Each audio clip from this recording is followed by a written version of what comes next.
billón con B grande, 1 billón de soles se mueven cada año en la economía informal. O sea, esta cifra equivale a unas 143 veces todo el presupuesto anual del Ministerio de Desarrollo e Inclusión Social. Ahora, ¿hasta cuándo la informalidad será la única salida? ¿No? Mónica Muñoz Nájar, economista de la Red de Estudios para el Desarrollo, trata este tema hoy en El Momento Económico. Mónica, ¿cómo estás? Muy buenos días. Hola, Mónica. ¿Qué tal? ¿Qué tal? Buen día, Carlos. Buen día, Joana. Buen día, queridos oyentes y televidentes de RPP. Tenemos un estudio muy interesante a nivel de distintas economías de la firma consultora EY, que es una firma internacional de consultoría muy reconocida, una de las 4 más importantes del mundo. Y justamente ha sacado un informe sobre lo que le llama las economías en la sombra. Y para eso incluye, digamos, actividades informales en el caso de nuestro país y también ilegales en alguna medida. ¿De acuerdo? Usa una metodología que básicamente mide cuánto dinero hay en la economía versus cuánto se está reportando formalmente y más o menos por ahí va haciendo la diferenciación de cuánto se está moviendo en la sombra. Y por eso es que me parecía importante señalar lo que ha dicho Carlos acerca de la cantidad de dinero que se mueve en la economía informal y legal en la sombra. Pero un dato muy interesante es que en el mundo o en las economías en promedio, donde se han calculado esta economía, el tamaño de la economía en la sombra, es alrededor de 1 sol de cada 10 soles que se mueven en la sombra, ya saben, ilegal o informal. Pero en Perú son 2 de cada 10 soles, es el doble de lo que es en promedio. Y eso lo que nos indica es que somos una economía que tiene una proporción muy grande de economías ilegales, de economías informales.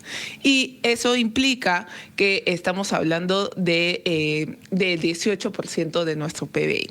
Ahora, esto, y como ya les había mencionado, evidentemente está muy vinculado a la alta informalidad que tiene el país.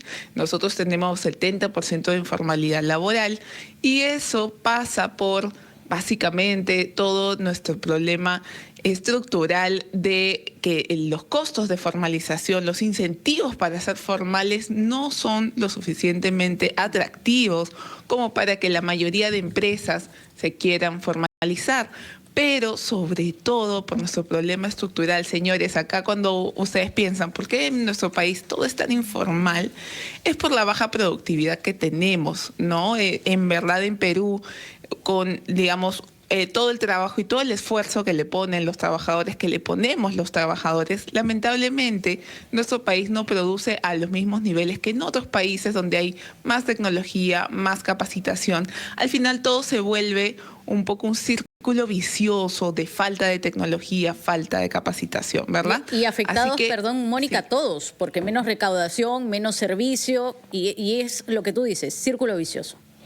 Exactamente, ¿no? Porque se ven afectados, fíjense, y acá, señores, esto es algo que a mí me gustaría dejar muy en claro. Muchas veces, muchos de ustedes que me están escuchando o han trabajado de forma informal o en este momento están trabajando de forma informal.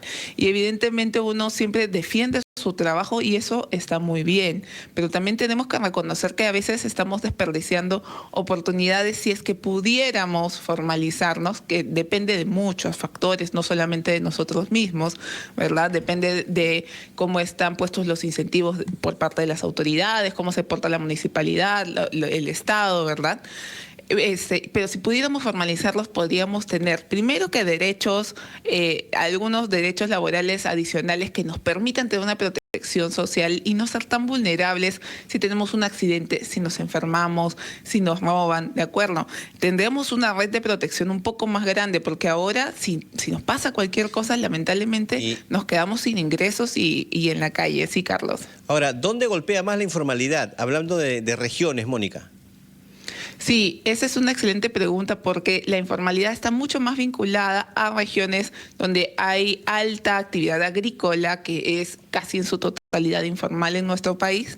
Y, por ejemplo, eso está en Puno y en Huancavelica, que son justamente las regiones de las más pobres del país. Entonces, fíjense esta relación entre pobreza e informalidad. Por eso, de nuevo, repito, es bien importante reconocer que esto es un problema grave. Aquí yo creo que es importante lo que dijo también Joana, que nos afecta a todos, incluso los que tienen la suerte de tener un trabajo formal, porque igual en el país se vive menos productividad, hay menor inversión privada. También por eso los negocios no crecen tanto, no hay tanta tecnología. El Estado peruano, aunque podamos reconocer que tiene bastantes recursos, igual tiene menos recursos que otros países de nuestro mismo nivel de ingresos. ¿Por qué? Porque hay mucha economía ilegal que no paga impuestos, entonces eso limita que haya mejor educación, mejor salud.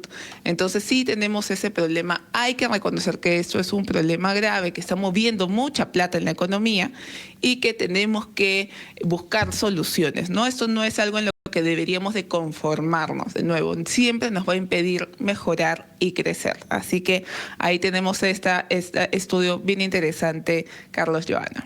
Perfecto, Mónica, un abrazo, gracias, como siempre. Mónica